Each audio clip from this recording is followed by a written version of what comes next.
প্রতিদিনের মতো ভাই বোনকে কাঁধে ব্যাগ নিয়ে যেই না স্কুলে যেতে দেখছে, আজকে কুট্টি বুড়িও কাঁধে ব্যাগ নিয়ে পুরো রেডি। সে আজকে ভাই বোনের সাথে স্কুলে যাবেই যাবে। টোকিও আসার পরে ছুটির দিন মানেই কোথাও না কোথাও দাওয়াত অথবা কোনো না কোনো একটা প্রোগ্রাম থাকেই।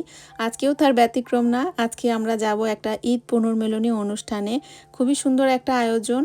জাপানের আপু ভাবিরা সবাই অনেক অনেক গুণী, খুবই মজার মজার কিছু খাবার, অনেক সুন্দর একটা লোকেশনে খুব সুন্দর একটা প্রোগ্রাম অ্যারেঞ্জ করা হয়। যদিও আমাদের বাসা থেকে লোকেশনটা অনেক বেশি দূরে, বাট তারপর ওখানে যাওয়ার পরে পরিচিত মানুষজনের সাথে দেখা হয়ে সবার সাথে হাসি গল্প আর মজার মজার খাবার খেয়ে আজকের দিনটা অনেক ভালো কেটেছে। হ্যালো, আসসালামু আলাইকুম। কি খবর, কেমন আছেন সবাই? সকাল সকাল সাফানা সানা স্কুলে যাওয়ার জন্য রেডি, আর সে সাথে আমাদের কুট্টি বুড়িও রেডি। তার ব্যাগ নিয়ে সে স্কুলে যাবেই যাবে। যদিও আজকে শনিবার ছুটির দিন, কিন্তু তারপরও আজকে সাফানা সানার স্কুল খোলা আছে। সানাদের প্রাইমারি স্কুলে প্রতি 2 মাস পর পরই এরকম একটা ক্লাস হয় শনিবারে, যখন প্যারেন্টসরা যেতে পারে এবং তারা দেখতে পারে যে ওরা ক্লাসে কিভাবে পড়ছে, কিভাবে প্রেজেন্টেশন দিচ্ছে, টিচার কিভাবে ওদেরকে পড়াচ্ছে। মানে টোটাল সিস্টেমটা যেন প্যারেন্টসরা দূর থেকে দাঁড়িয়ে, মানে ক্লাসের পিছনে দাঁড়িয়ে দেখতে পারে। এটার জন্য হচ্ছে এরকম একটা ক্লাস রাখে, যেটাকে মনে হয় যুগীয় সাংকা বলে। ওকে ক্লাস 1 এ ভর্তি করে দিবে নাকি তোমরা? সাদার মধ্যে ঢুকো। ওকে ক্লাস 1 এ ভর্তি করে দিবে তোমরা? এখন ছোট, শেষ, আর হাঁটতে পারছে না। এখন তো সামনে ওকে নিয়ে উঠতে খায় পড়ে যাবে। সাফান, ওর কাছ থেকে নাও। সানামণি পারবা না, মা এটা বাসা না তো। সুহানা আসেনি, ও নামতে চায়।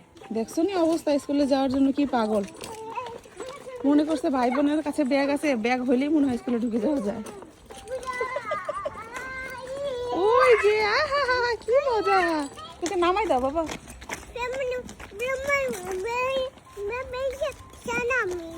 তাই তুমি কই যাও সুহানা? এবার বুঝবে মজা। ভাই বোন গেছে গা সব, এবার কান্দাকাটি।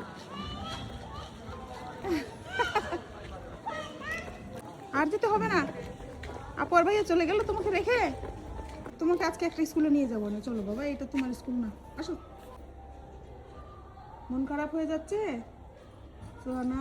বেচারার মন খারাপ হয়ে গেছে। যদিও তাকে একটা ক্লাস অ্যাটেন্ড করার জন্য ভিতরে নিয়ে গেছিলাম, তারপরে একটা ক্লাস অ্যাটেন্ড করে আমরা চলে আসি, কারণ আজকে আবার আমরা একটা প্রোগ্রামে যাব। এসে আমি একটু রেডি হয়ে গেছিলাম, আর ইন দ্য মিনওয়াইল সাফওয়ানা সানেও ব্যাক করে চলে আসি। আজকে একটা ঈদ পুনর্মিলনী আছে, সেখানে যাব। তবে সেখানে যাওয়ার আগে আমাদের কিছু কাজ আছে। মোবাইল অপারেটরের একটু প্রবলেম আছে, সেটা সলভ করতে হবে। ওইটা নিয়েই আসছি হচ্ছে সেই দোকান। আর এইসব দোকানে আসলে বাচ্চারা খুবই বিরক্ত করে, কারণ এখানে করার কিছু নাই। কতক্ষণ পর পর জিজ্ঞেস করবে আমরা এখন কি করবো, আমরা এখন কি করবো। চেয়ারে বসে থাকতে তাদের লাগে না ভালো। তারপর একটা ভাইয়া দুইজনকে মাথায় 2টা ব্যান্ড দিছে, এটা নিয়ে আমরা কতক্ষণ সময় পাস করছি। কই পাইছো তোমরা? কে দিল? যদিও আমাদের আজকে দাওয়াতটা দুপুর বেলাতে, আর সেটা বেশ দূরে, প্রায় মানে 2-3 ঘন্টা দূরত্বে, কিন্তু তারপর আমাদের এই কাজটা আজকেই করা লাগবে। ওই কাজটা শেষ করার পরে আবার আমার একটা হেডফোন দরকার ছিল, আমার হেডফোন নষ্ট হয়ে গেছে। তারপর ভাবলাম একটা এয়ারপড কিনবো। এবার একটা এয়ারপড নিয়ে সোজা আমরা রওনা দিলাম আমাদের ভেন্যুতে। প্রোগ্রামটা যেখানে অ্যারেঞ্জ করছে ওই পার্কটা বেশ বড় একটা পার্ক। তো আমরা প্রথমে খুঁজে পাচ্ছিলাম না কোন জায়গা, পরে দেখলাম যে অনেক বাঙালি, ভাবলাম যে না এখানেই হবে। কোনো একটা জায়গায় যে প্রথমে অনেক মানুষ একসাথে দেখলে সোহানা বেশ ঘাবড়ায় যায়, তারপরে যদি ওর সাথে কথা বলতে আসে আরো ঘাবড়ায় যায়। এই জন্য ওখানে যে আমি ফার্স্টে ওকে একটু সময় দিই, একটু ওকে ইজি করার ট্রাই করি। যখন দেখি যে না ও একটু নর্মাল হয়েছে ওই জায়গাটা যেয়ে, তারপরে হচ্ছে আমি খাওয়া দাওয়া করি বা অন্য কিছু করি। একদম লাস্ট মোমেন্টে যাওয়ার কারণে আমরা যেই খেতে বসে গেছি, আর এখানে ছিল কোরবানির মাংস, তারপরে হচ্ছে ঝাল ঝাল আলু ভর্তা, ভাত, ডিম। আলহামদুলিল্লাহ অনেক মজা করে খেয়েছি। বাচ্চাদের জন্য ছিল চিকেনের রোস্ট। দুপুরের খাওয়া শেষ, এমন হয় আমরাই লাস্ট ব্যাচ ছিলাম। তারপরে দেখলাম যে আপুরা কত সুন্দর করে টেবিল সাজাইছে। দেখেন এই সব কিন্তু আপুদের হ্যান্ডমেড খাবার। সবাই আসছে, এই জন্য সবাইকে ধন্যবাদ। আর অনেক খাবার নিয়ে আসছে সবাইকে আজকের অনুষ্ঠানটা আমরা সবাই মিলেই মিলাম। মাশাআল্লাহ, আমাদের জাপানের আপুরা ভাবিরা এক একজন এত গুণী, আর এত বড় বড় প্রোগ্রাম কিভাবে অ্যারেঞ্জ করার সাহস করে ওনারাই জানেন। এই সব খাবার কিন্তু হ্যান্ডমেড, এবং মাশাআল্লাহ প্রত্যেকটা খাবারে অনেক মজার ছিল। যদিও আমি পার্টিসিপেট করছিলাম, কিন্তু আমাকে কোনো কিছুই বানিয়ে নিয়ে যেতে বলেনি, বরং বলছে যে তোমার ছোট বাচ্চা আছে, তোমার কিছু বানাইতে হবে না, তুমি দূর থেকে আসবা, এটাই যথেষ্ট। আপুরা অনেক আন্তরিক, আসলে ওনাদের আন্তরিকতা আছে দেখেই হচ্ছে ওনারা ডাকলেই এত দূর হলেও চলে যায়। টাচ করে দাও আমাকে, টাচ। ওর নাম কি জানো? সাফওয়ান। হ্যাঁ, ও তোমার ভিডিও দেখে জানো, তোমার সাথে দেখা করতে চাইছে। কবে? সাথে হ্যান্ডশেক করছো?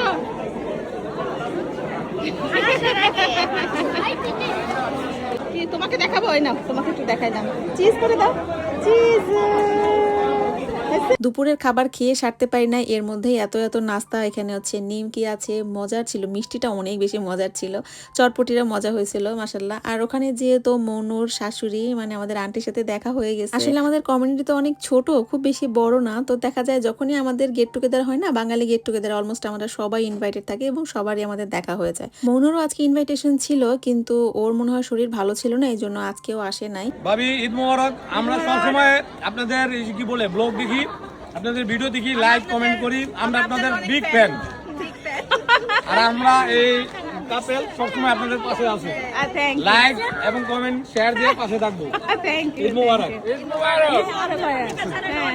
কোনো পাবলিক গ্যাদারিং এ গেলে যখন দেখা যায় যে আপু ভাইয়ারা এসে আমাদের সাথে কথা বলে, আমাদের ব্লগ দেখে, বলে, বাচ্চাদেরকে অনেক অনেক আদর করে, পজিটিভ কথা বলে, অ্যাপ্রিসিয়েট করে, শুনতে কি ভালো লাগে। আসলে সবারই তো অ্যাপ্রিসিয়েশন পেতে ভালো লাগে।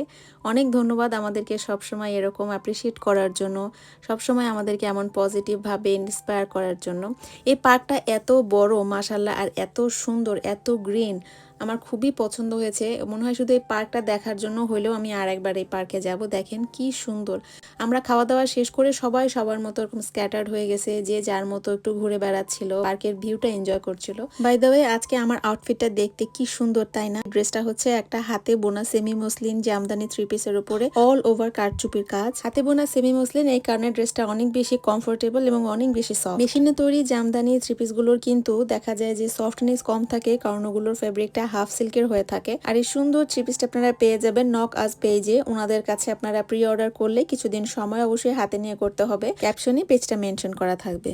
সানাই আর সুহানার এই আউটফিটটা নিয়ে আপনারা অনেকে জিজ্ঞাসা করেছিলেন যেটা কোথা থেকে নেয়া। এটা নেওয়া হচ্ছে জানাস গ্যালারি থেকে। সামারের জন্য একদম বেস্ট কিছু আউটফিট আপনারা পেয়ে যাবেন জানাস গ্যালারিতে। যাদের ছোট বাচ্চা আছে অবশ্যই আপনারা পেজটা একবার ভিজিট করবেন, অনেক কমফোর্টেবল একটা ড্রেস। আর এছাড়াও আরো অনেক অনেক কালেকশনস আছে ওনাদের কাছে, বিভিন্ন সাইজে অ্যাভেলেবেল। কাজেই আপনারা এখনই পেজটা ভিজিট করেন, আমি ক্যাপশনে মেনশন করে দিব। আদর করে দাও আপুকে, একটু আদর করে দাও। ঠিকই বলছো তুমি, যেটা বলছো। স্টিকার নিছে? ও নাও, ওকে লাগাই দাও গালে, সেটা বলছো। সুন্দর স্টিকার তো এটা, কত সুন্দর লাগাই দিছে আপু। আপুকে থ্যাংক ইউ বলো। Thank you. ভাইয়া আমাকে রাতে দিয়ে এরকম ভাইয়া লাঠি দিয়ে করছে, আর তুমি কিছুই করনি তো। তুমি করছো? তাই না, আমি তো দেখিনি তুমি কিছু করছো নাকি। বাহ, কত সুন্দর স্টিকার, অনেক সুন্দর। ছবি তুলি দিব, চিজু করে দিব।